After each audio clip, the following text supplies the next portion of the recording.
No, leave that boy, leave her. Leave out and leave no, let no be. Oh, I'm just letting him go. Now she don't block now. No, leave that boy. The boy that's happy. All there. All this Uromi boy. They don't like say they be novice. This place. Hey, that one a fuck off. That guy, I thought they said they want block her. Media fellows say they want block her. Complain about not doing this one and that one. Yeah, father. Oh, that guy don't fuck off. You never did it. Eh, no. Where they go? Where they go? Oh, there. Man, we dey live and direct. Like this kind of place, let nothing for happen. As e dey busy reach, see for you to know say wetin happen for Uromi. Security na fail us and our government cause am. For that matter come happen, they can't stop them. No security, no soldier, no police. They come dey search them. Police no here, soldier no here. They come carry them come over inside motor. Nobody here. So they come carry them come over inside motor. They torture them before e come reach when they come put fire. Police no dey aware, soldier no dey aware. You know why? Because of say no security. Now the same way Fulani take dey enter Uromi people and Ekpoma in Edo State, security no go dey. They go run their shit finish when they move. If to say na bandit fit enter Uromi now, na so that they destroy finish, no security. This one don let the world know say security no dey for Nigeria at all. Because to say security dey, all these people for don kpai. If you don quit police to run come dey throw tear gas, escape them, make sure say they escape. This same Uromi, 9 armed robbers for court years ago. They rob each bank. They buy a lot of security. They still brave. Nothing happened. And the deriding of the North have aggravated and amplified the national question. If Northerners are still citizens of the Nigerian state, then they must be accorded the rights and privileges of citizens in any part of the Nigerian Federation. If, however, the Nigerian state is not willing or ready to accord Northerners their rights and privileges as citizens, then Northerners will have no option, will have no obligation towards the Nigerian state. The Nigerian state, like any modern state, is sustained by the social contract. Like as John Locke's theory of social contract says, and I quote, that held that the obligation to obey civil government under the social contract was conditional upon the protection of the natural rights of each person, unquote. So if the state should fail, we have no obligation to obey or even continue the union. The North has continued to make sacrifices to keep the union. It looks like it is time to throw in the towel. While we still appeal to our youth for restraint, this time we shall keep our fingers crossed. We are here to tell Nigerians that this incident is one too many and will no longer be tolerated.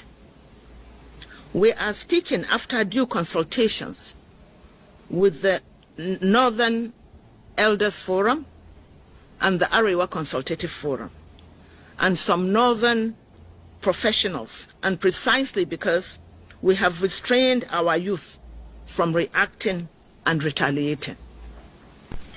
You are once more welcome. This is a press briefing by concerned Northerners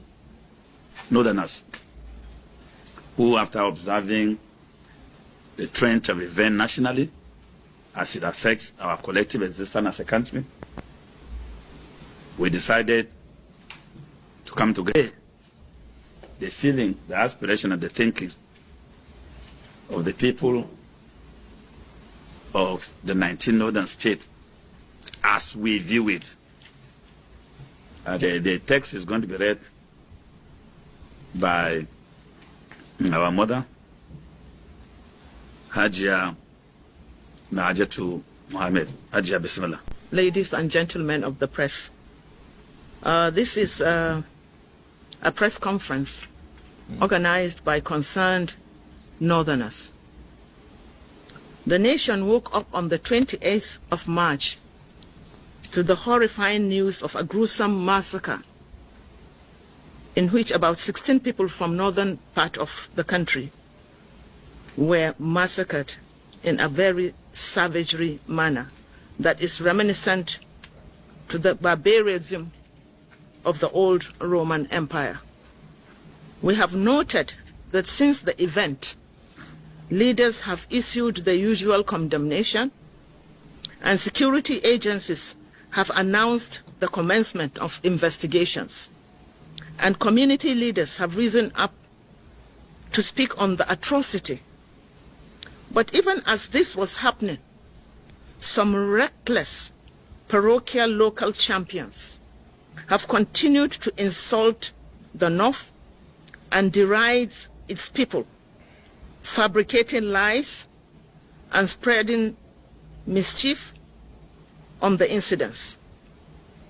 This is a very familiar scene in the last 2 decades. We are here to tell Nigerians that this incident is one too many and will no longer be tolerated.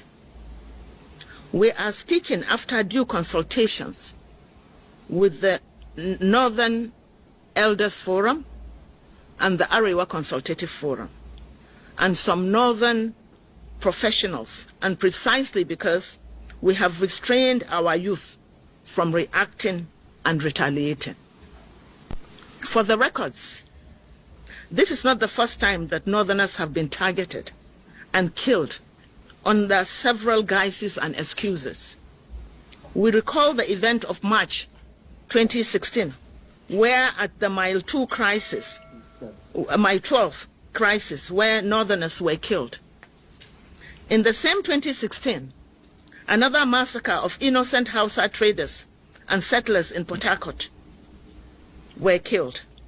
In December 2019, in Akure Market, is the Akure Market killing, where Northerners were killed. In Oyo State, at the Iganga killings in June 2021, where Northerners were killed and their properties were destroyed.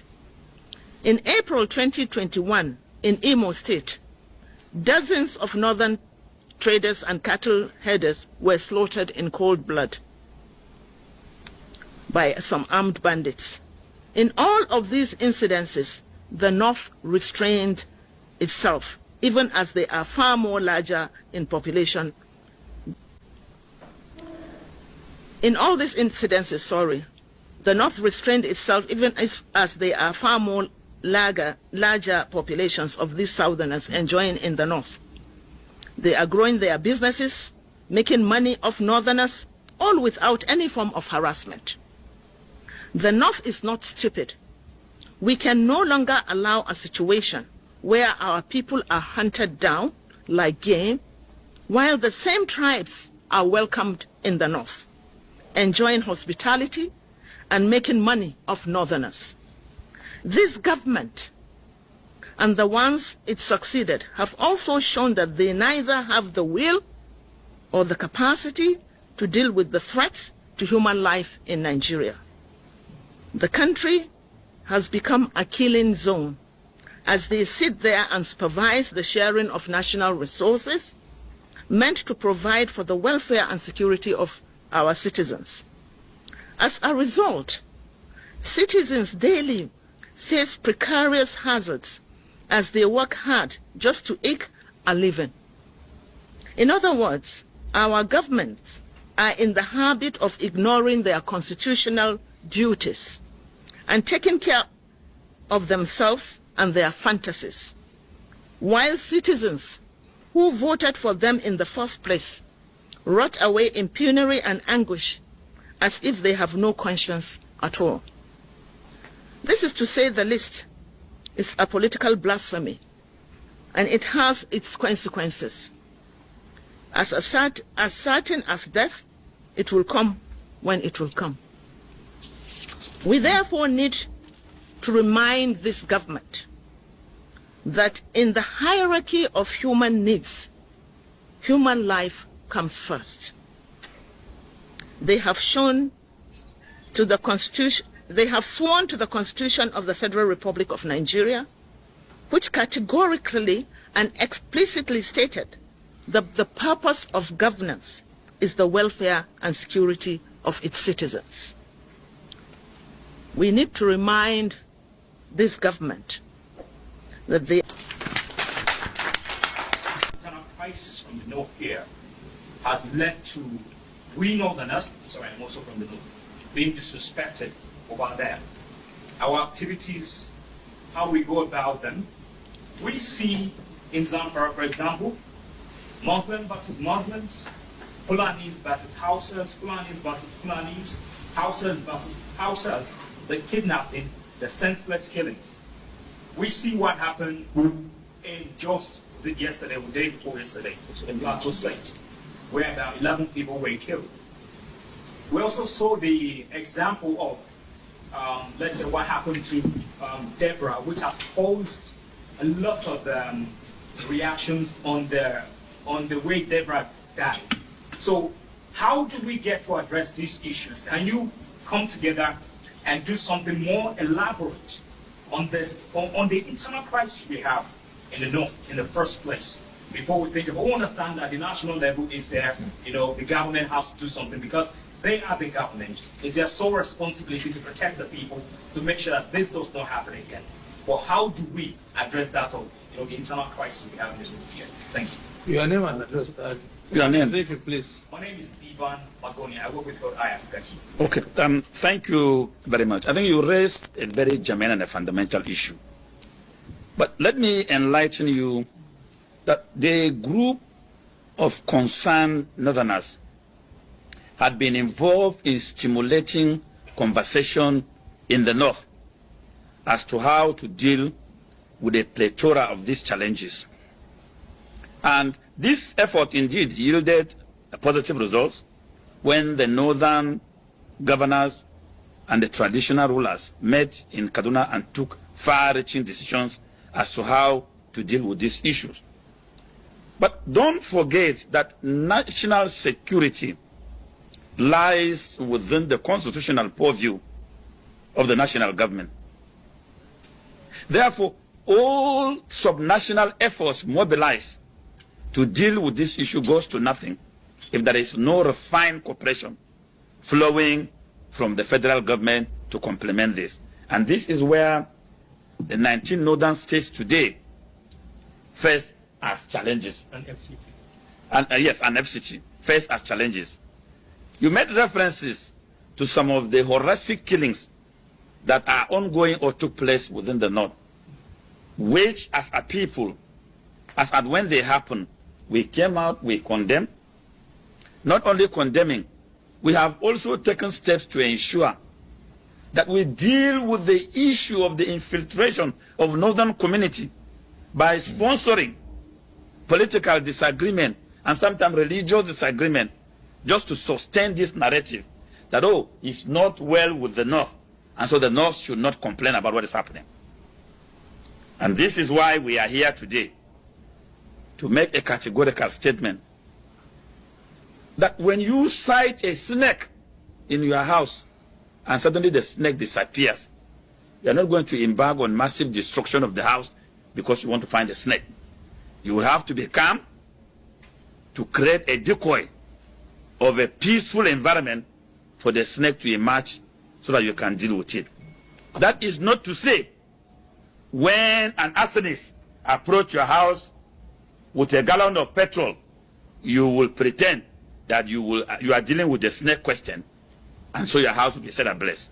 So the north, with what has happened in Edo, we have made references to these killings, and to us in the north is already a pattern. And that's why we conclude by saying that all these sum up together raise the fundamental national question, which we have put it now at the doorstep of the federal government to consider it.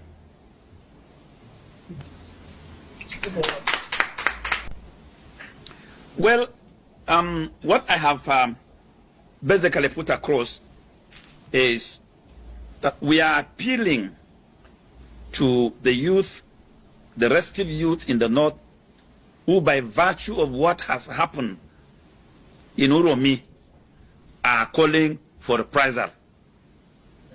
And I stated that the mere fact that all of us seated here are supposed to be in our comfort zone, celebrating Salah with our families, but we are here gathered in Abuja, convey how we appreciate how serious this issue is.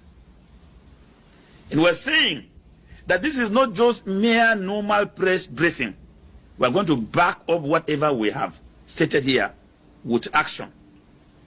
We're going to deliver a letter thereafter to the Edo State Government Lodge to be conveyed to the governor about what we expect of this situation.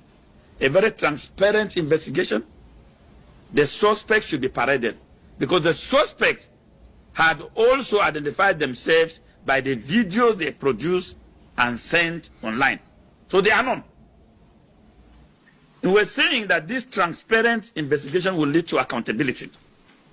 And that in the final analysis, Edo State government will have to pay compensation for the lives of these 16 innocent people that died in transit. And we are saying that our people should consider what has happened as a challenge to our faith. And finally, we are also calling on the federal government that as long as they will try to resolve this national question, they should guarantee the safety of lives of Northerners living anywhere in the country, while we appeal to our people to continue to demonstrate this hospitality of living peacefully with everybody in the north. Authorities in Nigeria should look into securities in this our country, because like this face clip said, if there was a lot of enough security, this killing of people would not have occur, because there will be authorities to just amend them. Yes, security will take over, but this one, it was vigilante and they were protecting their people. I prayed that the soul of those that departed rest in peace, and then harmony restore and everything come in between. It's sad that it happens here in Nigeria, and it's sad that we lost life. And some people siding side, I don't side, but at the end of the day, it's the whosoever that raised hand to kill must have been faced to kill. If they did not stab that man, maybe they will not retaliate by killing them. Although we were not there was no anything cameras to look into it instantly. They were thinking that they would be able to solve amicable, but it involved this, and it happens. And it's just a lesson learned, and the governor of Edo State have sought for forgiveness, and to my hearing, they are forgiving them, and they have subdued to justice. And do not forget to like, share, subscribe, and then see you in my next video. Stay your girl, you and two media.